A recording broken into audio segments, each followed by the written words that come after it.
Let us start a new topic. Ethical governance in business and government.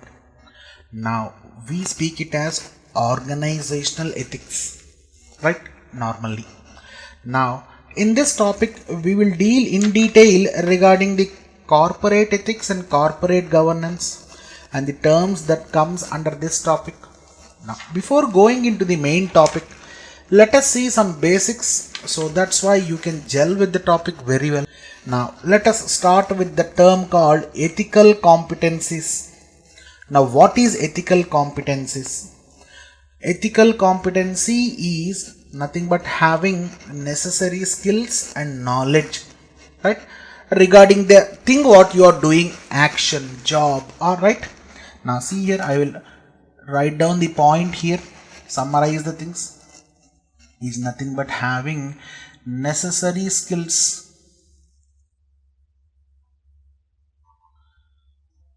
and knowledge. Now for example, can you quote some examples regarding this ethical competencies? Nothing but, see here, as I said, skills and knowledge about an action or a duty or a work done by you. Now it might be relevant to your professional codes, code of ethics.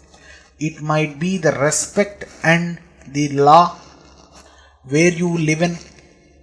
It might be the ethical behavior at the workplace, all we have discussed. It might be one's behavior. It might be the respect and protecting the information, about the skills and knowledge of protecting the information, right? All we have dealt. Now regarding to our IES, engineering services, a public servant is responsible to people, policy makers, decision makers and themselves, right? Am I right or wrong? These are the points that you have to consider. Now see here, this ethics regarding to the job or what you call it as profession encompass three types of ethics. One is personal. Now see here, I'll write down the things here. Professional ethics.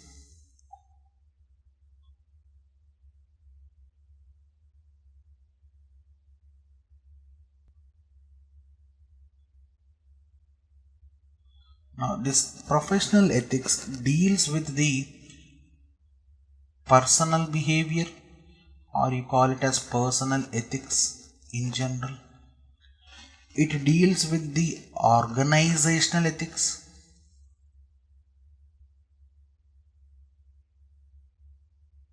Right? Now this professional ethics deals with the corporate standards of behavior. Corporate standards of behavior.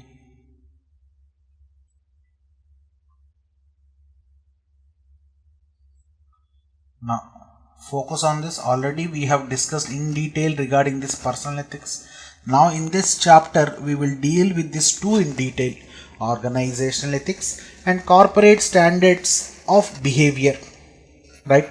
Now as an engineering professional, what are the basic duties that you have to perform?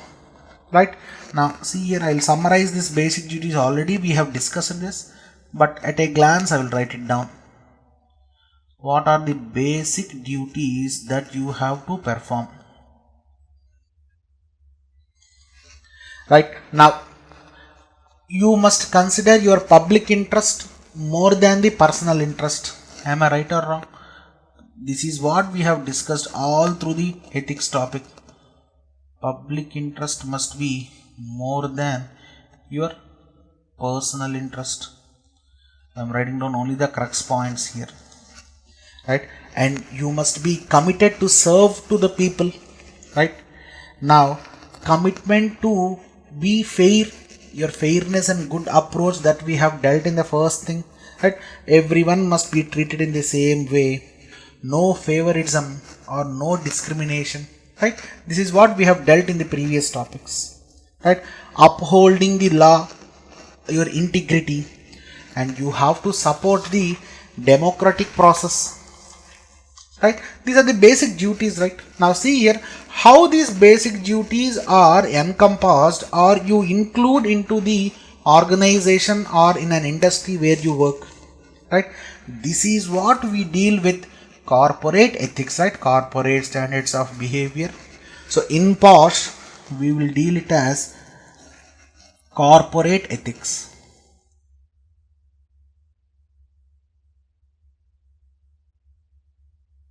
Now, what is corporate ethics and how do you deal this?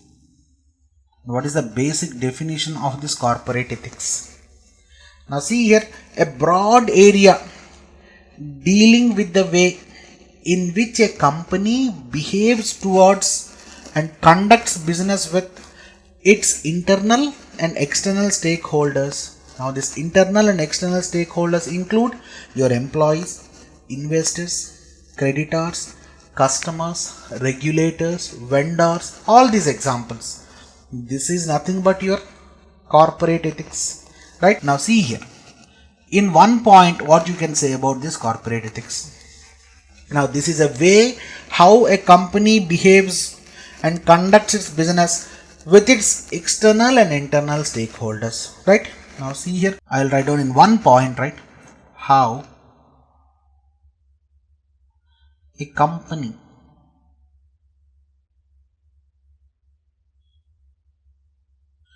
behave, right, and conduct its business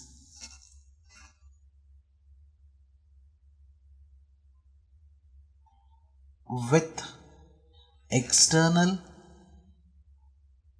and internal stakeholders, right? So I'll write down the definitions part because you have to understand this clearly. External and internal stakeholders. Now this is called corporate ethics, right? So the next term that you have to learn is corporate governance, right? Already in the first chapter you learnt about governance, good governance and smart governance. Now you have to learn about corporate governance, right? One important term that you have to learn, because see here this corporate governance is given utmost importance in the Companies Act amendment bill happened in 2012, right? That's why industries are focusing on this corporate governance, because government want to include this term in order to have a streamline in the industry behavior, right? Now what is corporate governance? This corporate governance is nothing but doing a fair and transparent manner with full accountability. What is the doing? This is nothing but your business, right? So what happens when you do this fair and transparent accountable business?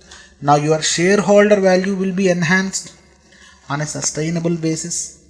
Now your fairness, your transparency and your accountability in every action will be helpful to the internal and external stakeholders. Am I right or wrong? This is what called corporate governance, right? Now I'll write down in one point in order to be clearly understandable. Corporate governance is about doing what is fair,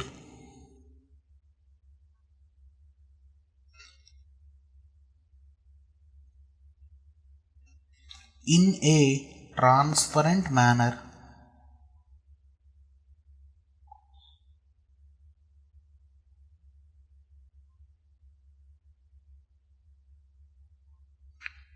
with full accountability. Now see here, I'll stop here. This is the exact point. Full accountability.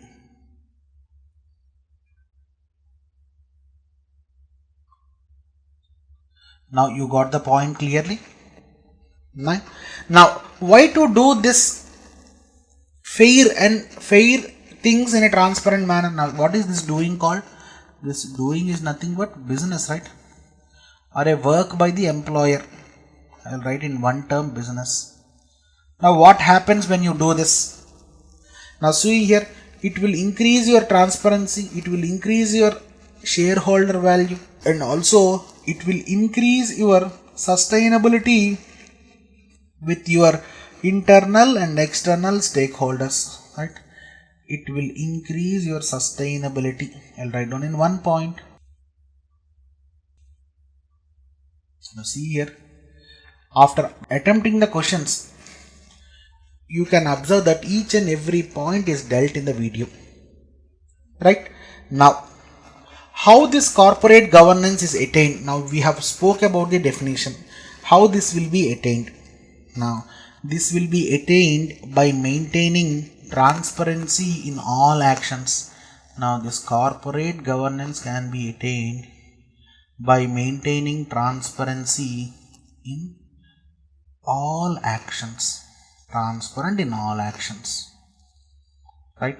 The first point to attain this corporate governance. Next, this sound corporate governance, having sound corporate governance is critical in enhancing and retaining your investor trust. This is what we are speaking from first.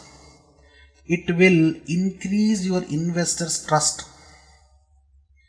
Doing in fair business. Done. Now, what are the terms that include in this corporate governance? The terms or what are the points that you have to consider in this corporate governance? Now, see here the first one. You have to make a clear distinction between personal convenience and corporate resources. You have to make a clear distinction. I will write down this point. Between corporate resources and personal resources, or you call it as personal conveniences. This is nothing but distinction. Now, the second point that you have to be in corporate governance is communicating externally in a truthful manner about how the company is running internally, right? I'll write down this point in the next slide. Communicating external. Now see here, I'll write down the entire point because this is very important. Communicating externally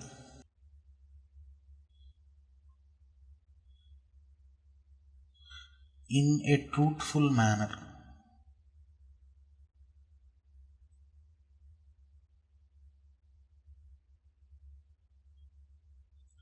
about the happenings in the company. About the happenings in the company. Right. Next one, complying with all the laws in all the companies which the company operate.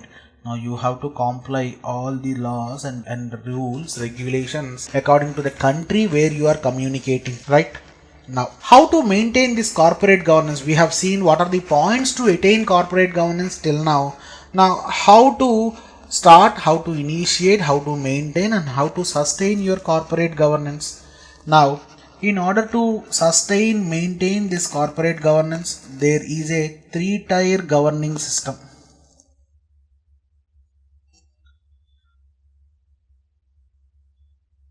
There is a 3-tier governing system. Now, what is this 3-tier governing system? Now, this is suggested by Companies Act, Amended Bill 2012. Now, the first tier is a supervisory board is constituted and should lay down the framework for the functioning of board of directors. It will monitor the performance as well as the value system for the company. Now, the first tier is nothing but, I'll write down the point, a supervisory board.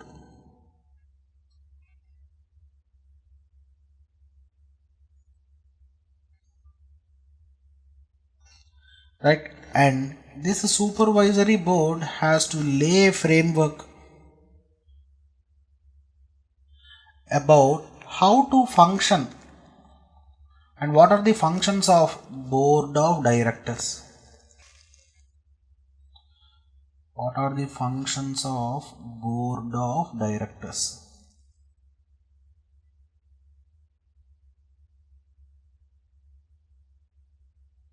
Right. Now, and also see here, this board of directors will monitor the performance as well as the value systems. This board of directors will monitor the performance and value systems for the company. Right. Now, next one. The board of directors manages the affairs of the company and oversee the functioning of executive management. Right.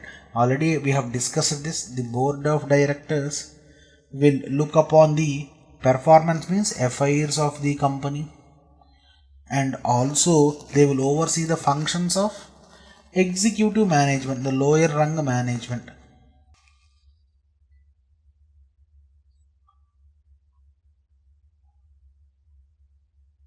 Done. Now see here, now your second tier is nothing but executive management.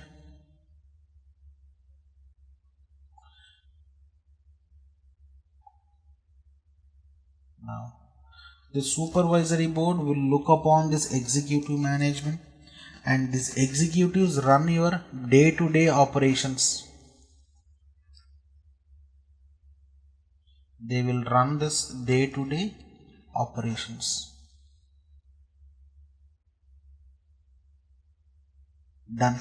One more important tier in this corporate governing system is independent auditors, directors, company secretaries, and auditors. Right.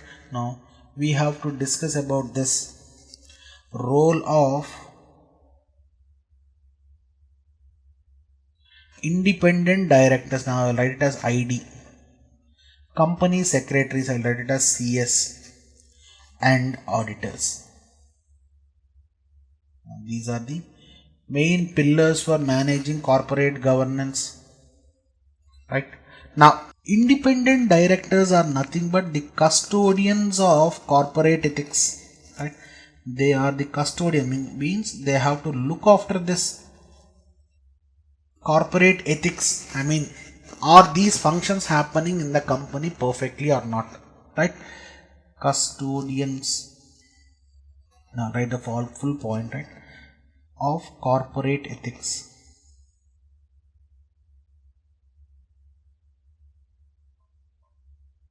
Done. Now this company secretary should ensure compliance with all the regulations. Now he should look after the all regulations of the land where they are living, right, where the company is executing. Now these auditors will have an objective check on all the financial statements, right.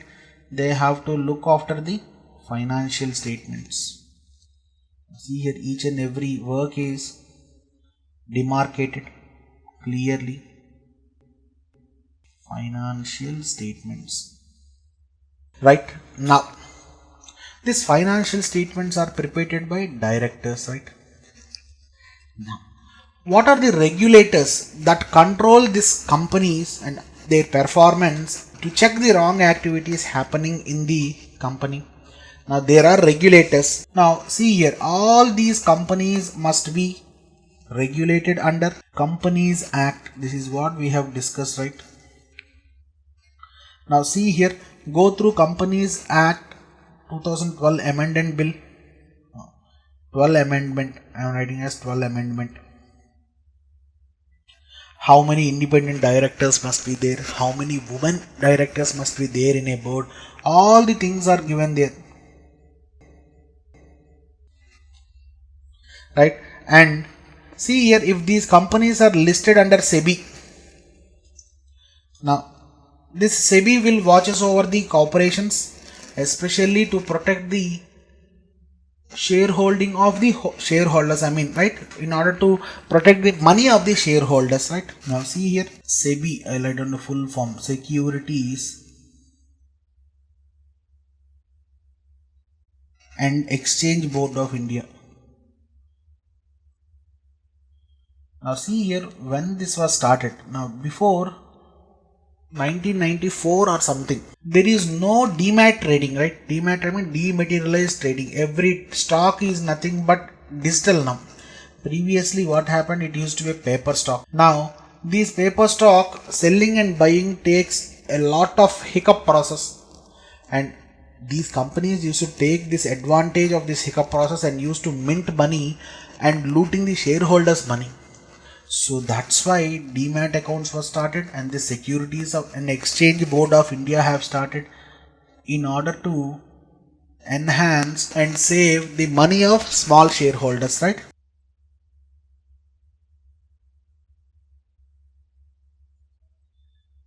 SEBI. Now this SEBI watches over the operations of a company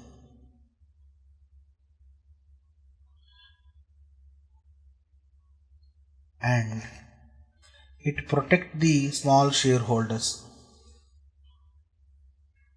It safeguards small shareholders.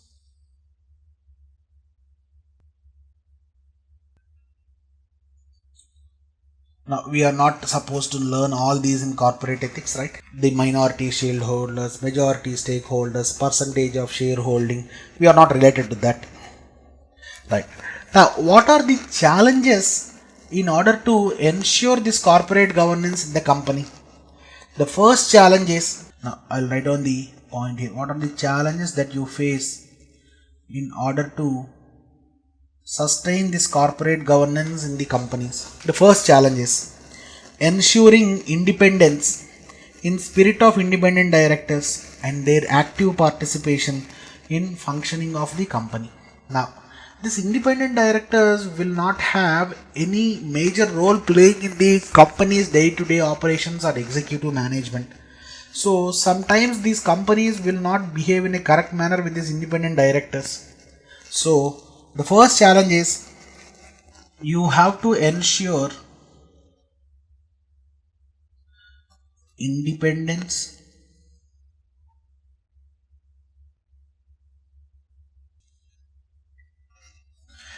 in spirit of independent directors. This is the first challenge. So you have to safeguard their protections and they have to be allowed for active participation. Allowed to active participation. Now this is the major challenge facing. Right. Now the second point, improving safeguards and disclosures pertaining to related party transactions. Now see here, you have to improve the safeguards. You have to improve the safeguards and disclosures. I'll write down the full point here. Disclosures relating to, pertaining to, or related party transactions. Related party transactions. Right. Now, third challenge that you face is issues in accounting and auditing practices, right? That followed by a company. This has to be looked upon by the auditors. Now this is the one challenge in order to be fair and transparent manner, not transferable manner. Now you have to address the issues faced by the stakeholders and also the small shareholders by voting, by conducting AGMs, annual general meetings, right? Issues, now see here, issues, not issued, issues faced by the investors. Now these issues faced by the investors must be seen by taking voting and by conducting annual general meetings, sometimes special general meetings also, right? Now this is what the challenges you face in maintaining the corporate governance in a company, right? Then now the next very important concept what we will deal is Corporate social responsibility.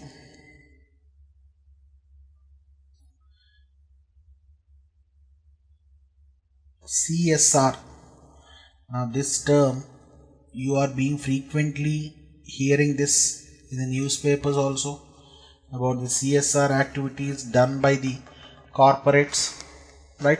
I already gave an example regarding Dr. Reddy's, and Tata also have many trusts. Now let us first see the definition and then we will go in deep down. Now what is the exact definition of corporate social responsibility? Now it is the company's initiatives to assess and take responsibilities for its effects on environmental and social being is called corporate social responsibility, right? It is nothing but the company's I'll write down the complete definition, right?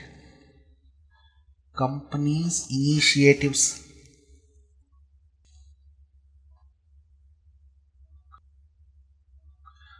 to assess and take responsibility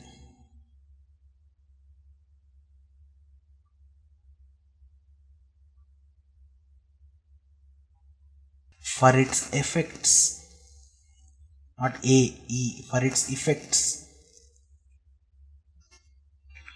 on environment and social well-being, or you can write it as society, right? I am writing it as social well-being. This is the exact definition of corporate social responsibility. Now see here, this was your previous question. Focus on this. This chapter is entirely very important for your examination because this is the contemporary issues facing by the investors, by the companies, and also by the governments regarding the ethical factors. Now see here, what are the effects that companies make on the environment? Now some companies have detrimental effects on the environment. So one major example I can give you as oil spills. This severely affects the environment, right? That we have discussed in ecology in detail. Now see here, all these topics are interrelated. Ethics, ecology. So that's why it was kept in non-technical syllabus, right? All these things are interrelated. You have to focus on the things. Now, what are the next, right? You have seen oil spills. Now regarding the chemical industries such as chemical manufacturing, iron ore, agriculture can damage these local ecosystems, right? Now see here, your power generating plants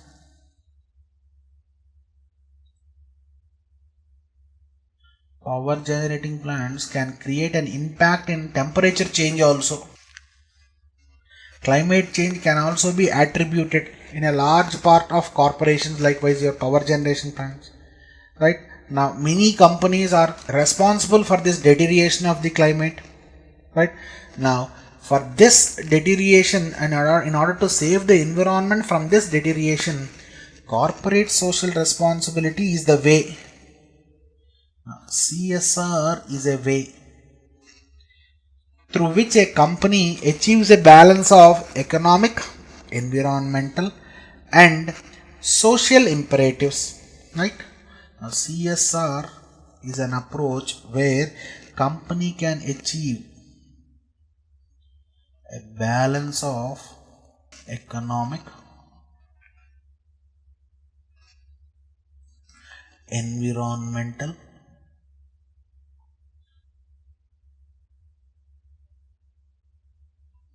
and social imperatives.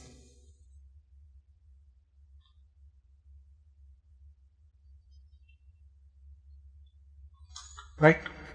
Now, this balance of economic, environmental and social imperatives in a company is nothing but called a famous point, right? Do you remember this? Very important. This was asked in your examination. Triple bottom line approach. Triple bottom line approach.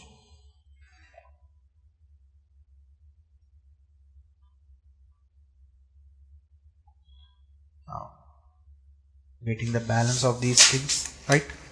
Let us continue the next points in the next video. Thank you.